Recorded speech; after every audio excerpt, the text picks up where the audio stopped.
새벽 한 3시에 교회에 와서 보일러 틀어놓고 어제 교회에서 잤는데 성경은 참 아름답고 즐거웠지만 현실은 만만치 않다. 다시 한번 느꼈어요. 야, 현실은 치열하구나. 예.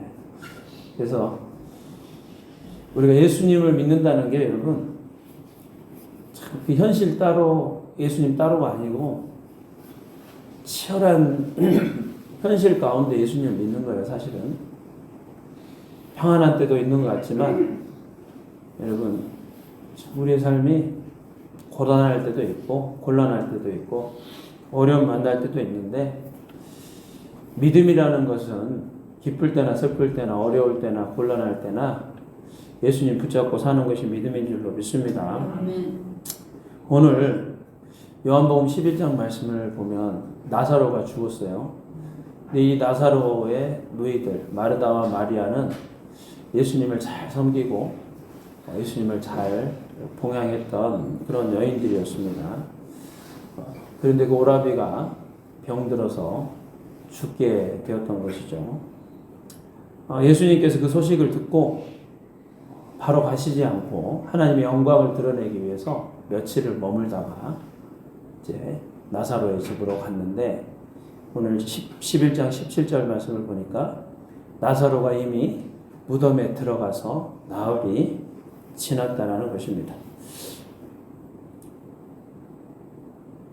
이스라엘 사람들은 죽은 지 사흘 동안은 영원히 그 시체를 떠나지 않는다라고 그렇게 생각을 했다고 해요. 그래서 나흘이 됐다는 것은 이제 그 영혼이 육체 가운데서 완전히 떠났다. 결국은 다시는 살 수 없는 회복 불가능한 상태다라는 것을 의미하고 있습니다. 18절 말씀에 보면 예루살렘에서 베다니가 한 오리쯤 된다고 했어요. 그래서 많은 유대인이 마르다와 마리아에게 그 오라비의 일로 위문하러 왔다는 것입니다. 한 오리면은 10몇 킬로?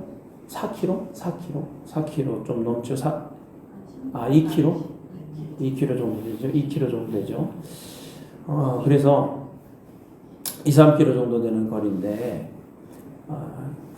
그 주변에 있는 사람들이 많은 유대인들이 마르다와 마리아에게 위문하러 왔다는 것입니다. 참 인생 살다 보면은 누구나 다 위로가 필요한 순간들이 있어요. 잠언서 27장 10절 말씀 보면 잠언서 27장 10절 말씀에 그래서 가까운 이웃이 먼 형제보다 낫다는 말씀을 하고 있습니다. 말씀을 누가 찾아주는 사람이 없나 보게. 잠언서 27장 10절 말씀 함께 보겠습니다.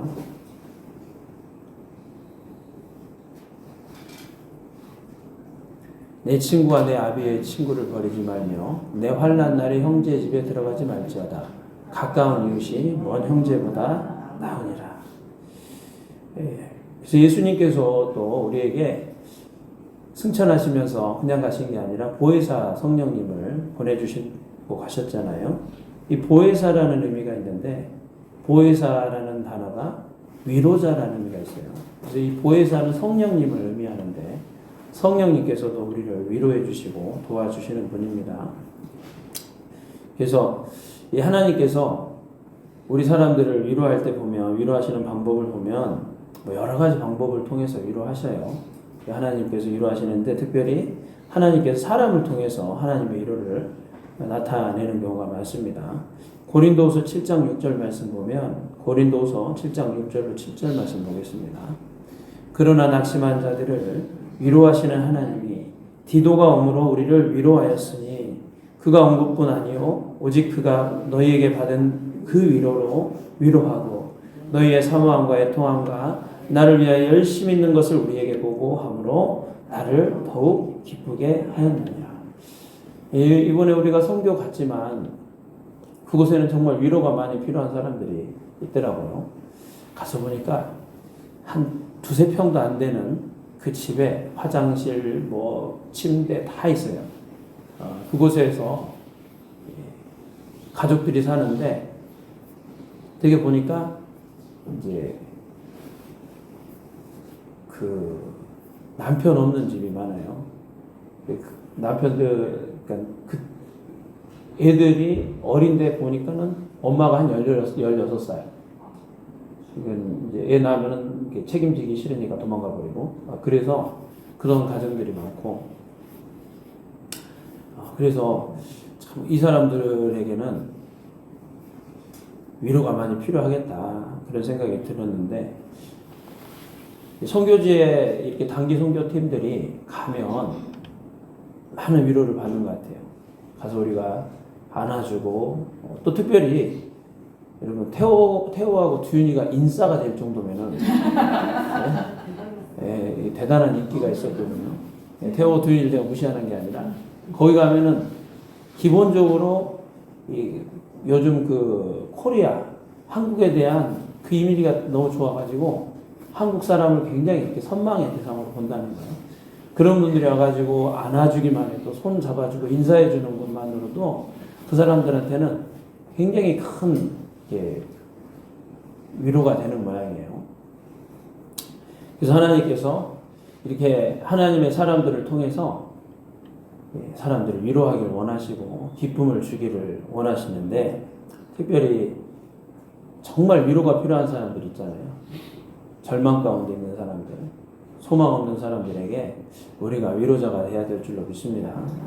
그 사람들의 위로의 말, 소망 주는 말 한마디 때문에 죽고 살 수도 있어요. 그래서 하나님께서 오늘 저와 여러분들을 통해서도 하나님의 위로를 나타내기를 원하시는 줄로 믿습니다. 근데 오늘 말씀 보니까 낙심한 자를 위로하시는 하나님이 디도가 오므로 우리를 위로하였다는 건데, 디도가 왔는데 디도가 어떻게 위로를 할 수가 있었느냐. 7절 말씀, 그가 온 것뿐 아니요 오직 그가 너희에게서 받은 그 위로로 위로했다는 거예요. 그러니까 무슨 얘기입니까? 우리가 위로받은 사람이 하나님께 받은 위로로 모든 환난 중에 낙심 가운데 있는 사람들을 위로할 수 있는 줄로 믿습니다. 그래서 제가 우리 교회가 주장하는 게 뭐냐, 여러분. 저는 예수 믿는다는 게 단순히 말씀을 지키고 계명을 지키는 그것을 위해서 우리가 예수 믿는 게 아니잖아요. 말씀과 계명을 지킬 때 하나님 우리와 함께 하시고, 하나님이 함께하는 사람이 가는 곳에 하나님의 위로와 하나님의 소망과 하나님의 생명이 나타나는 거거든요. 할렐루야. 그래서 이번에 우리 큰 기쁨 연합으로 갔는데 너무 큰 기쁨이 있었고 위로가 있었다는 거예요. 저는 그것이 감사하고 또 기쁜 것이 우리 교회가 지향하는 게 그거거든요. 내가 가는 곳에, 내가 있는 곳에 하나님의 위로가 풀어지고 하나님이 주시는 기쁨이 있고 그 성에 큰 기쁨이 있다. 우리의 인생이 그런 인생이 돼야 될 줄로 믿습니다. 근데 우리가 예수님과 같은 온전한 신성을 가지고 있지 않잖아요. 육신을 입고 있기 때문에 다 부족해요. 부족하고 죄인입니다. 그러나 그런 부족하고 죄투성인 사람을 통해서도 하나님의 위로와 하나님의 기쁨이 나타날 수가 있다는 것입니다. 할렐루야. 그래서 우리가 신앙생활은 사실 내가 나의 모습만 봐가지고는 도저히 그런 역사가 나타날 수 없거든요. 저를 봐도 그래요. 그러나 하나님이 우리와 함께 하시면 하나님께서 이 부족한 사람들을 통해서도 위로를 나타낼 수가 있는 거예요. 그러니까 하나님은 우리 없는 것을 보시는 게 아니라 우리 있는 것을 통해서 역사하시는 거예요. 그래서 이번에 그 선교사님도 이렇게 크게 이렇게 은혜가 있었던 적이 없었다 이렇게 이제 표현했는데, 그럴 수밖에 없는 게 이제 모든 교회들이 다 가지고 있는 장점들이 있잖아요. 그것을 하나하나 모아서 그곳에 가서 하나님의 위로를 나타냈기 때문에 큰 기쁨이 있었는 줄로 믿습니다. 그런데 또 인간이 모인 것은 항상 이게 갈등이 있고 있거든요. 그런데 그렇기 때문에 우리가 육은 덮고 하나님의 영광만 드러낼 수 있도록 기도로 준비했던 것이죠. 그래서 이제 신앙생활을 하면 할수록 느끼는 거예요. 기도하는 자가 이긴다. 아멘. 기도가 쌓여지면 하나님이 이렇게 덮어주시는 은혜가 있고 또 하나님 영광을 나타내는 것이죠. 아멘. 여러분들이 이제 올 한 해 2025년도로 살아가면서 우리 교회를 통해서 또 특별히 여러분의 한 사람 한 사람 통해서 한 가정 한 가정을 통해서 하나님의 이러한 위로와 영광이 나타나기를 소망합니다. 아멘. 자, 고린도후서 1장 3절 말씀 보면 3절 4절 말씀 보겠습니다. 고린도후서 1장 3절 4절 찬송하리로다 그는 우리 주 예수 그리스도의 하나님이시요 자비의 아버지시요 모든 위로의 하나님이시며 4절 우리의 모든 환난 중에서 우리를 위로하사 우리로 하여금 하나님께 받는 위로로서 모든 환난 중에 있는 자들을 능히 위로하게 하시는 이시로다. 아멘. 여러분이 먼저 하나님께 위로 받으시고 모든 환난 중에 있는 자들을 위로하실 수 있기를 축복합니다. 이제 눈에 보이는 위로 있어요. 이렇게 그것도 중요해요. 말 한마디 정말 격려의 말 한마디가 사람에게 소망을 주기도 하지만 우리는 이제 영적인 사람들이기 때문에 보이지 않는 위로가 있다. 보이지 않는 위로는 이게 참 중요한 건데 중보기도인 줄로 믿습니다. 아멘. 우리 믿음의 사람들은 말뿐만 아니라 기도로서 위로해야 될 줄로 믿습니다. 그래서 그런 복음성가가 있잖아요. 누군가 널 위해서 기도하네. 누군가 널 위해서 기도하네. 이번에 선교 갔다 오면서 연락 왔는데 우리 루디아 전사님 팔이 부러져서 화요일 날 수술해야 된다고요. 여러분들의 또 위로의 기도가 필요합니다. 기도해 주시고 어쨌든 이번 선교 역시 필리핀 분들을 위로하는 의미가 있었습니다. 중요한 것은 여러분 중요한 것은 하나님의 뜻을 알고 하나님의 뜻에 순종하는 것 같아요. 이게 무슨 얘기냐? 빌립이 사마리아 성에 갔을 때 그곳에 큰 기쁨이 있었잖아요. 빌립은 성령의 인도를 따라가는 사람이거든요. 그러니까 우리가 내가 저기 가서 위로자가 돼야지가 아니라 하나님께서 우리에게 위로가 필요한 사람들에게 보낸다는 거예요. 우리를. 그러면 그것을 듣고 순종하여서 발걸음을 내디디면 그곳에 예수님의 위로와 큰 기쁨이 나타날 줄로 믿습니다. 물론 그 길에 사탄의 방해와 박해도 있지만 그것을 이기는 것이 믿음이고 그리고 순종의 발걸음을 따라가다 보면 그곳에 큰 기쁨이 있는 것입니다.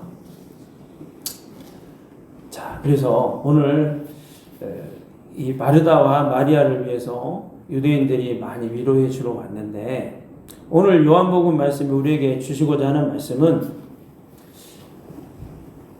그 위로, 사람의 위로도 중요하지만 오늘 사람의 위로는 죽은 나사로를 살릴 수가 있었습니까? 없었습니까? 없었죠. 죽음에서 생명을 살릴 수 있는 이 진정한 위로는 오직 예수님만 할 수가 있습니다. 자, 예수님은 기적이 나타나는 원리에 대해서 우리에게 말씀하고 있는데 이 성경에 이걸 곳곳에 나타내고 있는데 오늘도 이 요한복음 11장 17절 이하의 말씀에 이걸 기록하고 있어요. 예수님께서 나사로를 살려주시러 오셨잖아요. 그런데 그냥 살려주시질 않는 거예요.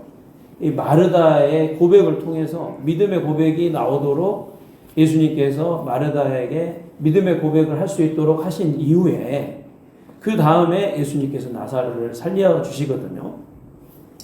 하나님이 역사하시는 원리는 반드시 이 믿음의 원리가 적용이 됩니다. 그래서 특별히 믿음의 고백을 하게 하시고 믿음의 순종을 하게 하신 다음에 예수님께서 그 고백을 통해서 일하시는, 믿음을 통해서 일하시는 분이신 줄로 믿습니다. 그래서 여러분들이 반드시 그걸 아셔야 돼요. 예수님께서 일하시는 원리, 믿음의 원리를 통해서 일하신다. 자, 마태복음 21장 22절 말씀 볼게요. 마태복음 21장 22절. 마태복음 21장 22절.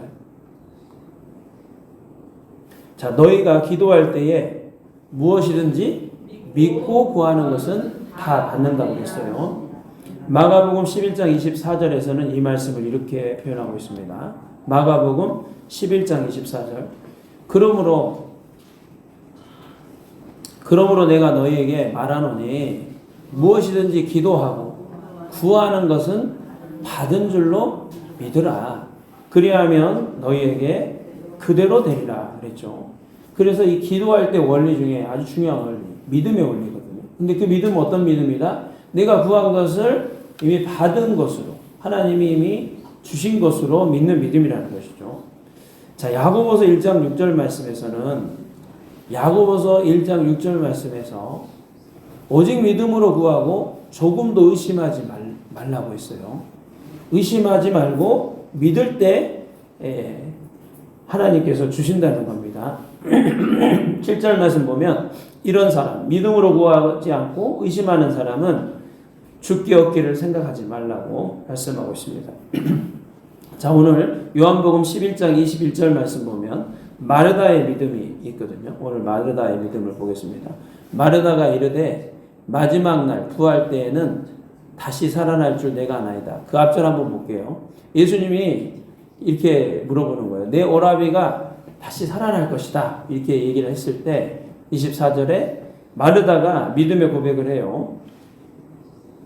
마지막 날 부활 때는 다시 살아날 것을 내가 믿습니다. 이게 바로 마르다의 믿음이었다는 거죠. 근데 21절 말씀을 보면 마르다가 예수님께 이렇게 얘기해요. 주께서 여기 계셨더라면 내 오라비가 죽지 않았을 것입니다. 그러니까는 이것도 믿음이죠. 예수님이 여기 계셨었더라면 내 오라비가 죽지 않았을 텐데요. 근데 이미 지금 죽어가지고 사흘이 지나고 나흘째 이제 영혼이 떠나서 이제 다시는 살 수 없는 그런 상태라는 것이죠. 그때 예수님께서 내 오라비가 다시 살아난다고 말씀하셨고 마르다는 부활 때는 다시 살아나겠지요. 이게 오늘 마르다의 믿음이었다는 것이죠. 그러나 예수님께서 마르다에게 오늘 원하시는 믿음은 달랐다는 것입니다. 25절 말씀 예수께서 이르시되 나는 부활이요 생명이니 나를 믿는 자는 죽어도 살겠고 무릇 살아서 나를 믿는 자는 영원히 죽지 아니하니니 이것을 내가 믿느냐? 오늘 두윤이가 어제 잠을 잘 못 잤나 봐요. 엄마가 좀 교대해 주세요. 자, 그래서 26절 말씀 보면 나를 믿는 자는 죽어도 살겠고 무릇 살아서 나를 믿는 자는 영원히 죽지 아니하리니 이것을 내가 믿느냐? 여러분은 믿으십니까? 이렇게 예수님이 말씀했을 때 27절 말씀에 주여 그러하여다 주는 그리스도시요 세상에 오시는 하나님의 아들이신 줄을 내가 믿나이다. 이 고백하신 이후에 예수님이 살리러 가시는 거예요. 자, 이와 비슷한 사건이 마가복음 9장에 등장하는데 귀신 들린 아들을 둔 한 아버지가 예수님을 찾아왔는데 예수님이 그때 마침 안 계셨어요. 변화산에 가셔가지고 제자들만 있었는데 제자들이 그 아들을 귀신을 쫓아내려고 막 기도했는데 못 쫓아냈어요.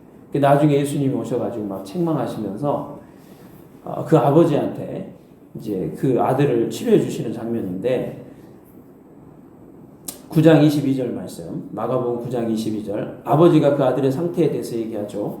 귀신이 그를 죽이려고 불과 물에 자주 던졌습니다. 그러나 무엇을 하실 수 있거든 우리를 불쌍히 여기사 도와주옵소서. 무엇을 하실 수 있거든 우리를 불쌍히 여기사 도와주옵소서. 23절 예수께서 말씀하십니다. 할 수 있거든이 무슨 말이냐. 믿는 자에게는 능히 하지 못할 일이 없느니라 하시니 24절 오늘 마르다에게 원하셨던 고백과 같이 이 아버지의 고백을 예수님께서 이끌어내십니다. 곧 그 아이의 아버지가 소리질러 이르되 내가 믿나이다. 나의 믿음 없는 것을 도와주셔서 하더라. 이 고백이 나올 때까지 예수님께서 그 아버지에게 믿음 없음을 또 믿으라고 권하고 있는 것이죠. 그래서 여러분 우리가 믿음의 고백이 참 중요하다. 입술의 고백이 정말 중요합니다. 이 아버지가 믿음이 지금 있는 것 같아요? 없는 것 같아요? 없잖아요. 내 믿음 없는 것을 좀 도와주십시오. 이렇게 얘기하고 있잖아요. 내가 믿습니다. 얘기하면서도 내 믿음 없는 걸 도와주세요. 이렇게 고백하고 있잖아요. 예, 그럼에도 불구하고 이 고백을 통해서 역사하실 줄로 믿습니다. 그래서 여러분, 입술의 이 믿음의 고백이 참 중요해요. 여러분들이 내 마음과 이게 입술의 고백이 다를 때가 많이 있거든요. 나는 속으로 안 믿어지는데 입술로라도 믿습니다. 도와주세요. 이렇게 고백할 때 하나님 역사하실 줄로 믿습니다. 자, 사도행전 9장 40절 말씀을 보면 사도행전 9장 40절에 다비다라는 여인이 죽었는데 이 다비다를 살리는 장면이에요. 베드로가 사람들 다 내보내고 무릎 꿇고 기도하는 거예요. 간절히 하나님께 기도합니다. 그 다음에 누워있는 다비다 시체를 향해서 얘기하는 거예요. 다비다여 일어나라. 하니 그가 눈을 떠서 베드로를 보고 일어나 앉았다는 거예요. 여러분, 기도할 때 일어났습니까? 베드로가 입으로 선포할 때 일어났습니까? 굉장히 중요한 거예요, 여러분. 여러분이 믿음으로 기도하지만 입술로 믿음의 고백해야 돼요. 이걸 이제 우리는 선포 기도라고도 하고 뭐 명령 기도라고도 하지만 이게 이제 선포 형식의 기도인 거예요. 그래서 여러분들이 기도할 때 하나님 앞에 간절히 기도하시고 입술로 여러분들 믿음의 선포를 하시기를 축복합니다. 로마서 10장 10절 말씀을 보면 로마서 10장 10절 말씀에 사람이 마음으로 믿어 의에 이르고 입으로 신하여 구원에 이른다는 이 말씀이 그냥 나온 말씀이 아니에요. 물론 이 말씀은 그때 당시 로마 시대에 핍박받는 사람들이 믿음의 고백함으로써 목숨 걸고 자신의 믿음을 나타냈다라는 그런 의미도 있지만 실제적으로 우리가 입술로 감사와 믿음의 고백할 때 하나님께서 역사하십니다. 예. 자, 마태복음 9장 27절 말씀 보면 마태복음 9장 27절 말씀 두 맹인이 나타납니다.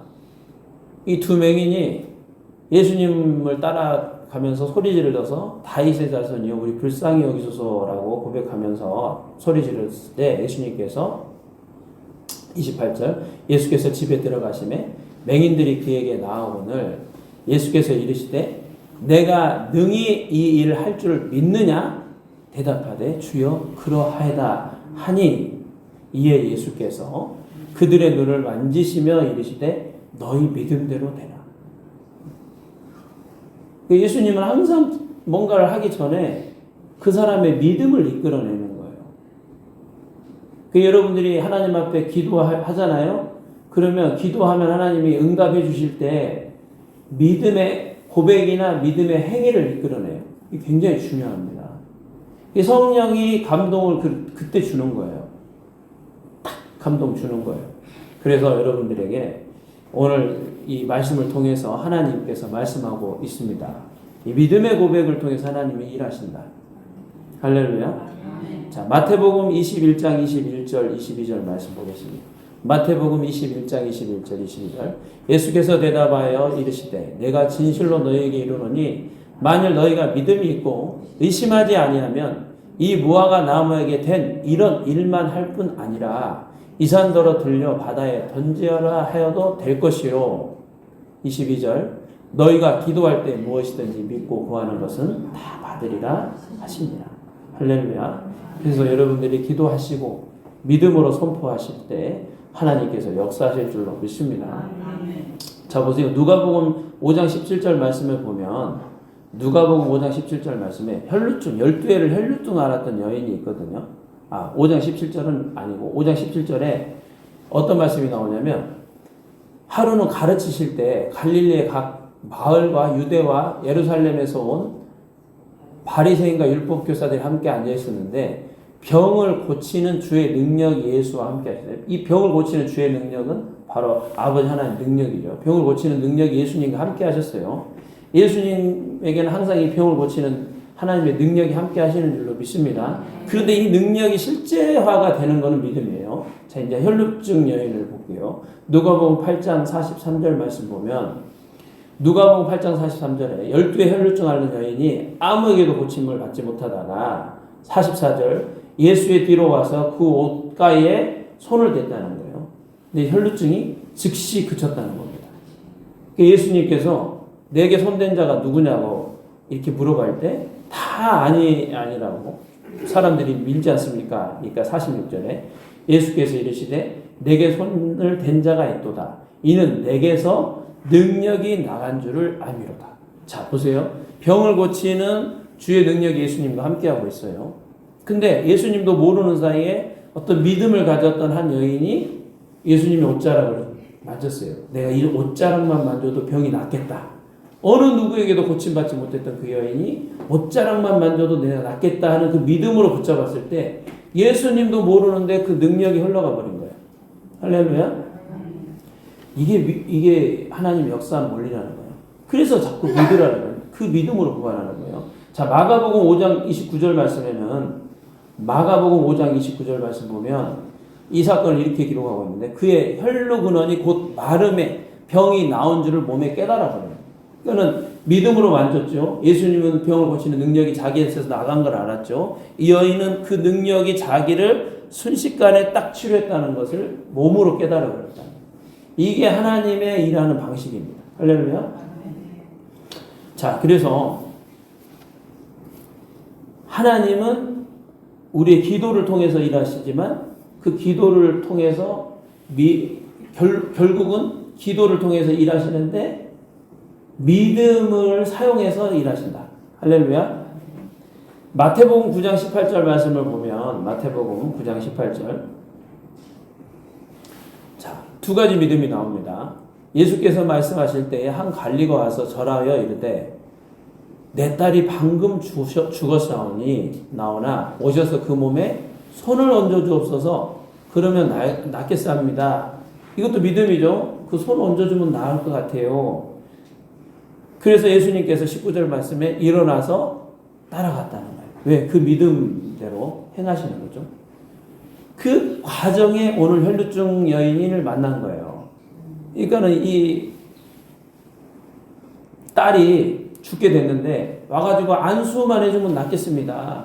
이런 믿음이 있었고 아무에게도 병을 치료받지 못했던 혈루증 여인은 내가 가서 저 옷자락만 만지면 낫겠는데 다 믿음이라는 거예요. 여러분의 믿음을 통해서 일하십니다. 마태복음 8장 5절 말씀에 보면 마태복음 8장 5절 예수님이 가버나움에 들어갔는데 한 백부장이 나왔어요. 자기 종이 병들어서 죽게 됐어요. 예수님 앞에 나왔습니다. 간구했어요.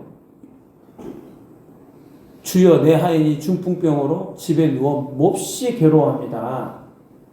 7절 내가 가서 고쳐주리라 이렇게 얘기했어요. 백부장이 뭐라고 그럽니까? 다만 말씀만 하십시오. 그러면 내 하인이 낫겠습니다. 예수님은 당연히 이제 가서 안수해주고 치료해달라고 하는 줄 알고 가려고 했는데 백부장이 아니요 오지 마시고 그냥 말씀으로 치료해 주십시오. 그러면 낫겠습니다. 그러니까 예수님이 9절에 놀라는 거예요. 9절 10절 예수께서 들으시고 놀랍게 여겨 따르는 자들에게 이르시되 내가 진실로 너에게 이르노니 이스라엘 중 아무에게서 이만한 믿음을 보지 못하였노라. 11절 12절 계속 13절까지 예수께서 백부장에 이르시되 가라 내 믿음대로 될지어다 하시니 그 즉시 하인이 나았다는 거예요. 보세요. 이 사람이 지금 어떤 믿음의 고백했습니까? 말씀만 하십시오. 그럼 치료되겠습니다. 그 믿음대로 고백했을 때 즉시로 하인이 나와버렸다는 거예요. 가서 안수해 주려고 했는데 어떤 사람은 와서 안수해 주면 낫겠는데요? 그래도 돼요. 믿음으로 만져도 돼요. 말씀만으로도 낫겠습니다. 그러니까 여러분 예수님은 우리에게 어떤 종류의 믿음이든지 간에 믿음 갖기를 원하는 거예요. 그 믿음을 통해서 일하십니다. 할렐루야. 병 치료할 때 보면 있잖아요. 참 그 믿음 좋은 사람들이 있어요. 저는 그 믿음이 참 부럽더라고. 저도 비염으로 많이 고생을 했는데 어떤 분은 자기는 비염을 기도해서 치료받았어요. 제가 30대 초반에 피염이 너무 심해가지고 매 코를 푸니까 어떤 집사님이, 기도하는 집사님이 저한테 그러더라고요. 하나님이 책망하셔요. 그래서 뭘 책망하냐고. 비염을 치료해달라고 왜 기도 안 하냐고. 그래서 내가 코 잡고 좀 기도하다가 믿음이 안 생긴다. 치료가 안 되는 거예요. 한참 한 10여 년 고생했어요. 그러다가 제가 어느 날인가 창동역에 있는 무슨 이비인후과가 있어요. 코코몽 이비인후과인가 하여튼 있어요. 그 이비인후과가 있는데 그 비염 때문에 제가 알아보다가 한 20년 전에 그 사이트를 봤던 기억이 나가지고 거기를 가서 내가 좀 수술을 받으면 좋겠다는 그 마음이 든 거예요. 비염을. 그러면 좀. 근데 이제 이 비염 수술이 굉장히 아프잖아요. 근데 왠지 모르게 그때는 내가 거기 가서 비염 수술을 받으면 나을 것 같더라고요. 그래가지고 그날 그냥 결정하고 가가지고 그날 가서 상담하고 곧바로 수술했잖아요. 보통 보면 이제 면담하고 막 이렇게 하잖아요. 근데 의사가 놀래더라고요. 와가지고 곧바로 수술하고 곧바로 퇴원해가지고 그래서 지금은 비염이 한 80% 좋아졌어요. 진짜 거의 뭐 생활에 지장이 없을 정도로 이 비염 수술하고 나니까 너무 행복하더라고요. 근데 어떤 사람은 예수님이 치료하실 줄 믿습니다 해가지고 치료받는 사람도 있고, 근데 나는 이걸 병원에서 수술 받으면 치료받을 것 같다는 그런 믿음이 또 생기더라고요. 그래서 이제 또 가서 그 믿음대로 행했더니 하나님이 또 치료해 주셨고, 허리 같은 경우도 허리도 제가 너무 안 좋아가지고 병원에 갔더니 병원 원장님이 그 무슨 주사 넣는 게 있어요. 근데 그걸 놓으면은 왠지 그걸 맞으면 제가 나아질 것 같더라고요. 그래서 그걸 한 3번 맞았어요. 그랬더니 허리도 100% 좋아진 건 아닌데 생활에 지장 없는 정도로 좋아져가지고 지금 살고 있습니다. 저는 여러분들이 이 백부장 같은 믿음이 있기를 축원합니다. 믿음이 약하면 참 여러 가지 이게 우리가 하나님께서 주시는 은혜를 온전히 누리지 못하는 부분이 있는 것 같아요. 자, 그래서 오늘 요한복음 11장 17절로 27절 시간이 다 됐기 때문에 말씀 정리할 텐데 2가지가 같아요. 첫 번째, 하나님이 우리에게 위로자 되신 하나님이 저 여러분을 위로해 주시고 또 우리가 믿음의 공동체는 위로의 공동체가 돼야 될 줄로 믿습니다. 또 한 가지, 오늘 예수님께서는 저와 여러분의 삶 가운데 생명이고 부활로 함께 하시길 원하시는 줄로 믿습니다. 진정한 위로자가 되시길 원하시는 줄로 믿습니다. 사람의 말과 위로로는 도저히 해결할 수 없는 그런 부분도 예수님께서는 해주실 수 있는 분인 줄로 믿습니다. 그러나 우리 믿음을 통해서 일하십니다.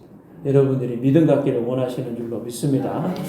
자, 이 시간 우리 받은 말씀 붙잡고 우리 기도하기 원하는데 먼저 찬양하겠습니다. 예수 열방의 소망, 우리 함께 찬양하고 기도하겠습니다.